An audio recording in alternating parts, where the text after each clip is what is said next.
welcome to another week of Beyond the Boundary. Beyond the Boundary. Beyond the Boundary.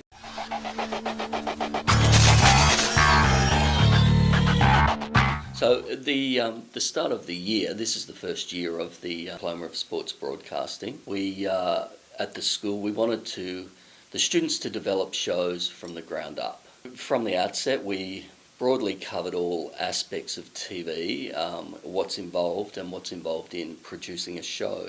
Now this went all the way back to actually naming the show and what the name meant, what it told us about the show.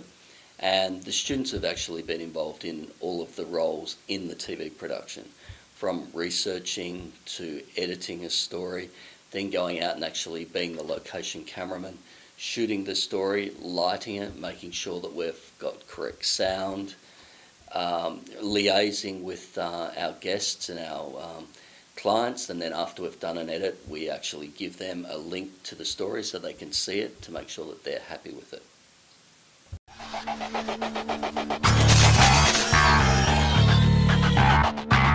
So the students do everything to put the episode together. That's everything from coming up with the theme or the topic for a particular episode, researching potential interview subjects, stories.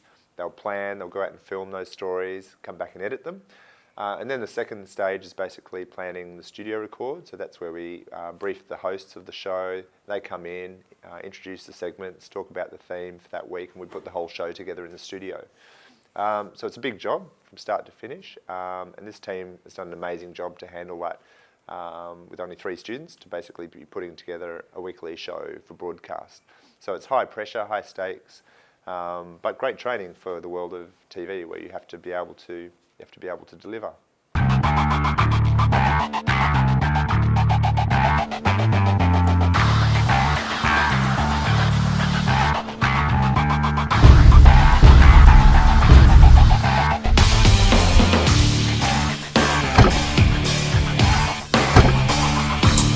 It really came about because we were looking to make a show to really show our skills and our creativity with creating content.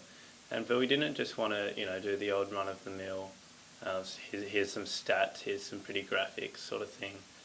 We wanted to actually create stories, which is what Beyond the Boundary is about. It's in the title really, going beyond the boundary, going beyond just, the baseline stats and stuff like that, just, to look at the actual stories behind things. So with each week, everyone in the class sort of has to fill a role. They might be given a role by the producer or put their hand up for something. And we cover every role from camera operator to director, editor's a big one. I know people are heavily involved in that. EBS, even to things you wouldn't really sort of think of, like set design, which, we all still have to take part in. So coming into our show, we really didn't want it to look like anything that's really been done before. So we took it upon ourselves to create a whole new set that hasn't really been seen or anything really like it.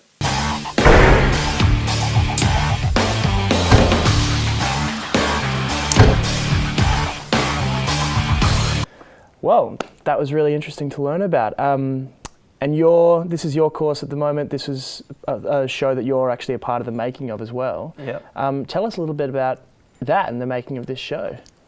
Yeah, so it's been in the works for a long time, a lot longer than, people sort of think or, when they first see it on TV. Yeah, right. We had to come up with idea, just brainstorming most of the ideas, ridiculous, but yeah. We just bounce it off each other, eventually, start to seem, there's like a general path that we want to go down, pick the best ideas out of that, again, work together, throw away the ones that are unrealistic, like, getting a giant, I don't know, flat screen TV into the studios behind us, stuff like that.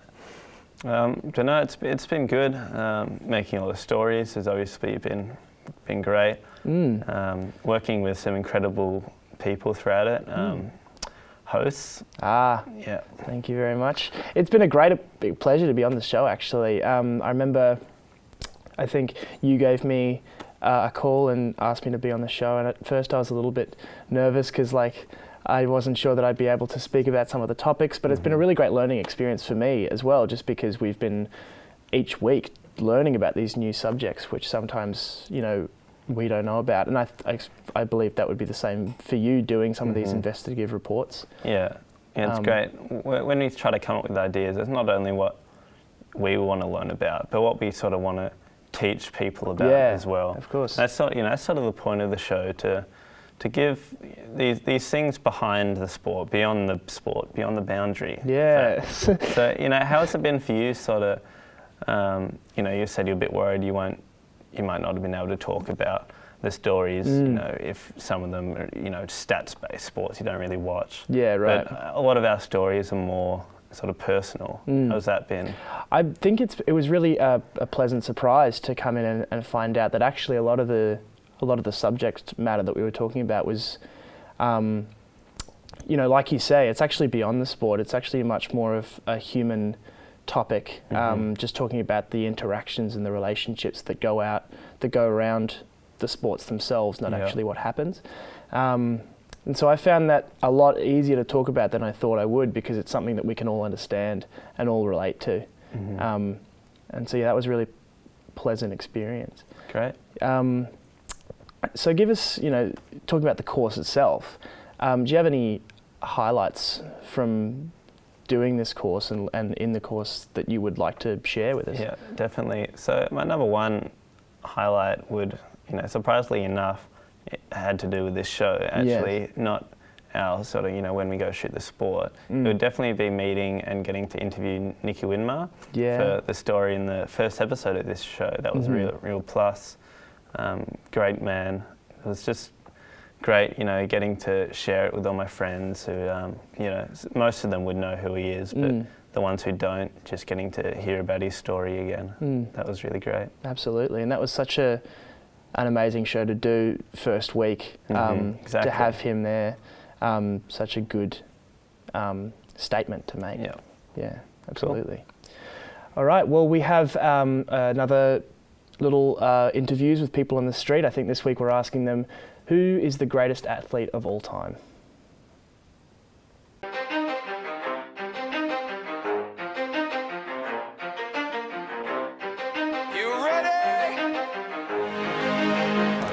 The best sports person of all time? I think it's Archie Gemmill. Muhammad Ali. Lionel Messi, easy. Greatest sportsman of all time, probably Cristiano Ronaldo. Nadal. Don Hammadi. Cristiano Ronaldo. Michael Jordan. I think Cristiano Ronaldo. Sports person of all time, Gary Ablett. Oh, it'd have to be Sugar Ray Robinson. Jesse Owens. It'd have to be Muhammad Ali. Of all time? Dangerfield. Patrick Dangerfield. The best sports person of all time. Oh, good question.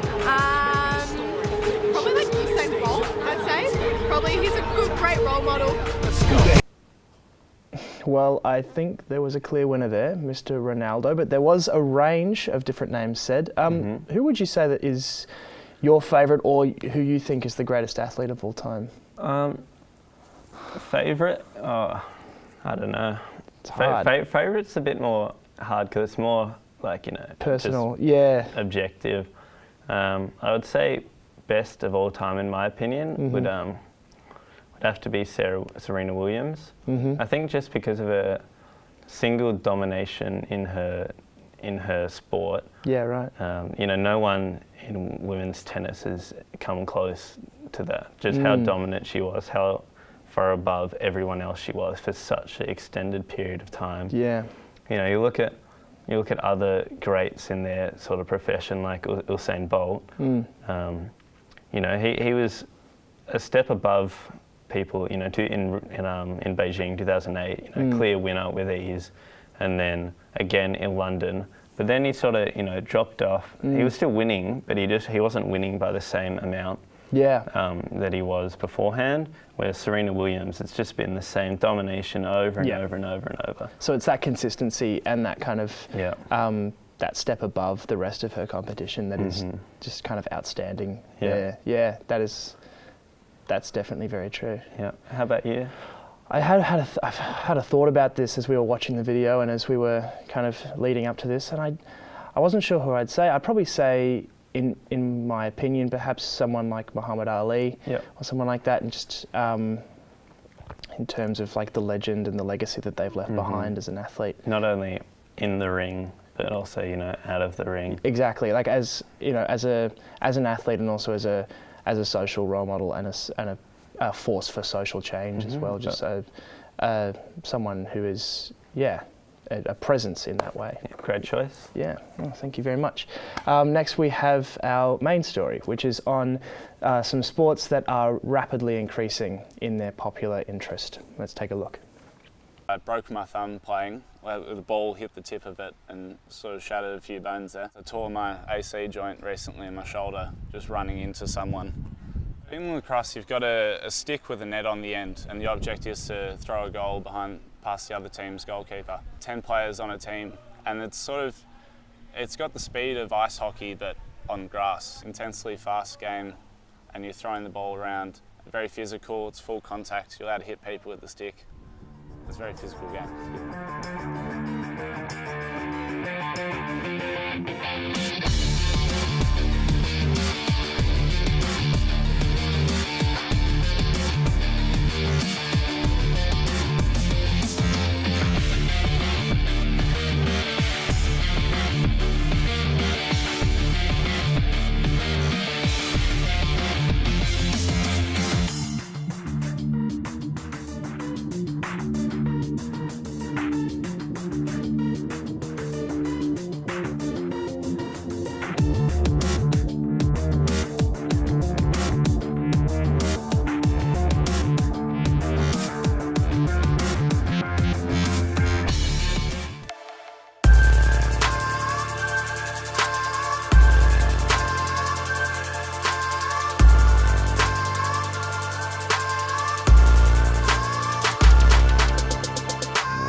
I'm Luke Dobson.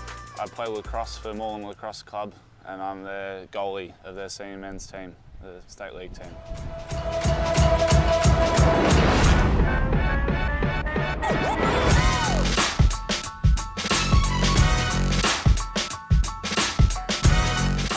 I've been playing lacrosse for 13 years, and in that time I've played for club team Moreland Lacrosse Club here in Melbourne.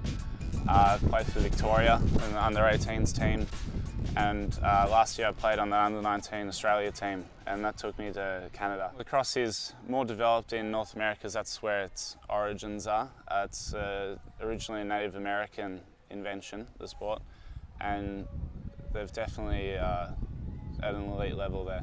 Lacrosse is North America's oldest team sport and originated with Native Americans possibly as early as 1100 AD. Traditional lacrosse games could last several days and were played by upwards of 100 to 1,000 men on fields close to 2 miles long. In 1637, a French missionary saw that Iroquois tribesmen play the game, coining the term lacrosse. In the 1840s, French settlers in Canada took up the game. In 1859, lacrosse is declared Canada's national sport. By 1877, New York University played Manhattan College in the first ever collegiate lacrosse game. In the 1930s, box lacrosse was introduced. In the late 1960s, plastic heads were introduced. In 1987, the Eagle Pro Box Lacrosse League was founded, later becoming the National Lacrosse League. In 1988, the Gate brothers introduced the Air Gate to the world. In 2001, a professional outdoor lacrosse league was founded, known as Major League Lacrosse. In 2011, the Lacrosse Network was formed on YouTube. Paul Rabel in 2013 was deemed lacrosse's first $1 million athlete. And in 2014, Miles and Lyle Thompson won the Tewaaraton Trophy.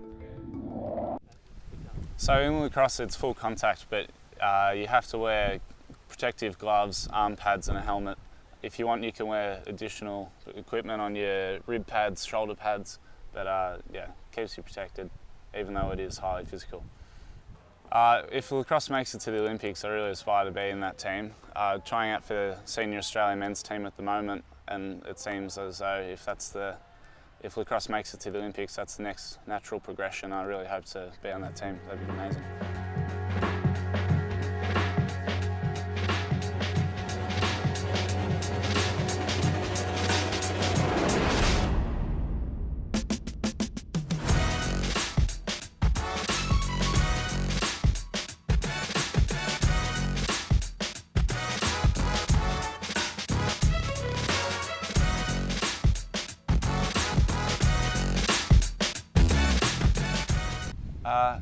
It's sort of the main hurdles I see for development of lacrosse in Australia is just not having awareness of the sport. Often it'll be played in PE and taught by someone that's not quite sure what to do, or they don't describe the full extent of the game, and that can really put people off if they don't hear the full story about it, and it seems a bit of a novelty item. I think when you're balancing your whole life really with sport, work and commitments, having a routine is really handy, and just the love for the game and what you're doing makes everything gel a lot more easily. You know, if you're passionate about it, you'll make it work. For lacrosse, I think just exposure is the main thing. If more people come into contact with the sport, I think it speaks for itself, and that'll get people playing because it is a great sport. Also, financial side of things, if there's more funding towards it, better club rooms and facilities, and trying to grow the game a bit more, I think that would all work in its favour and help develop the sport.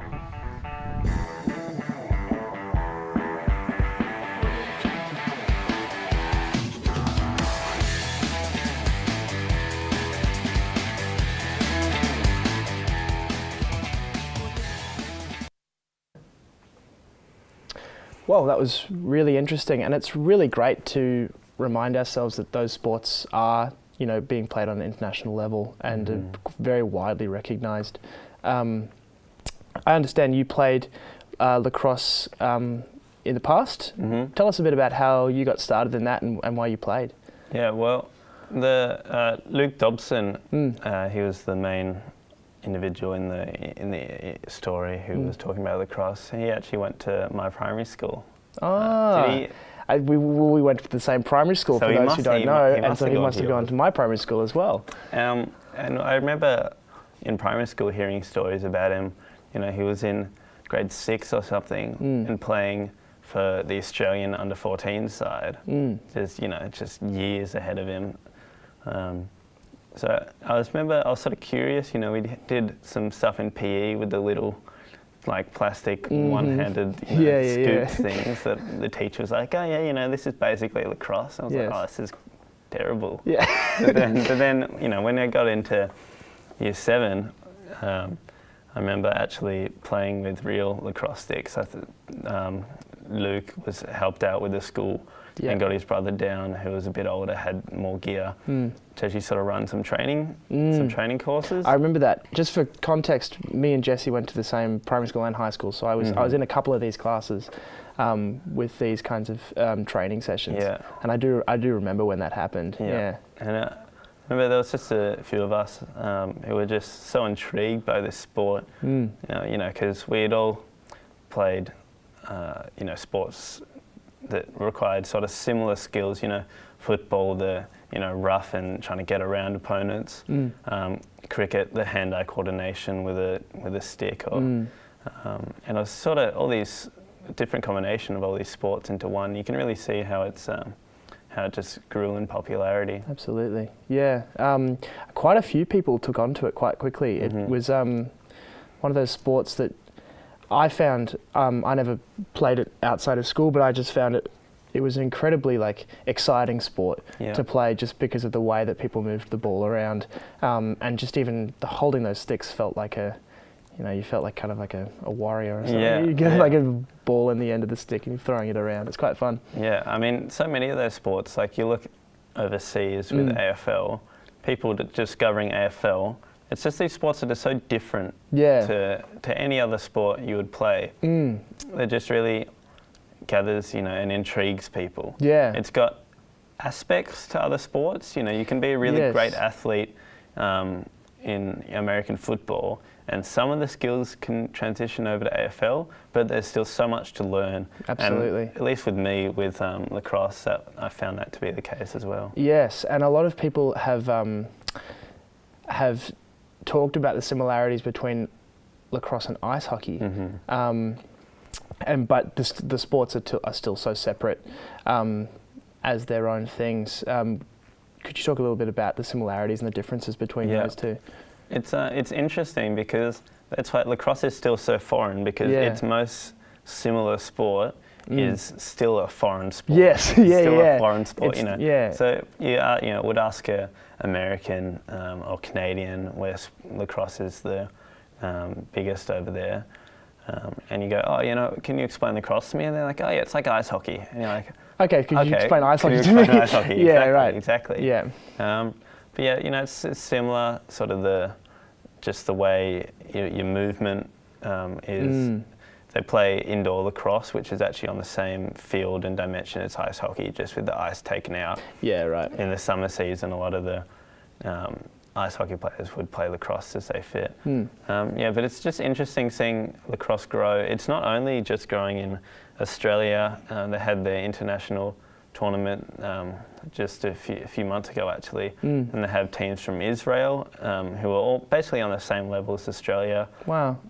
Teams from England, teams from Ireland, New Zealand. It's just great seeing sports like that grow. Yeah, it's awesome. It's really, really cool.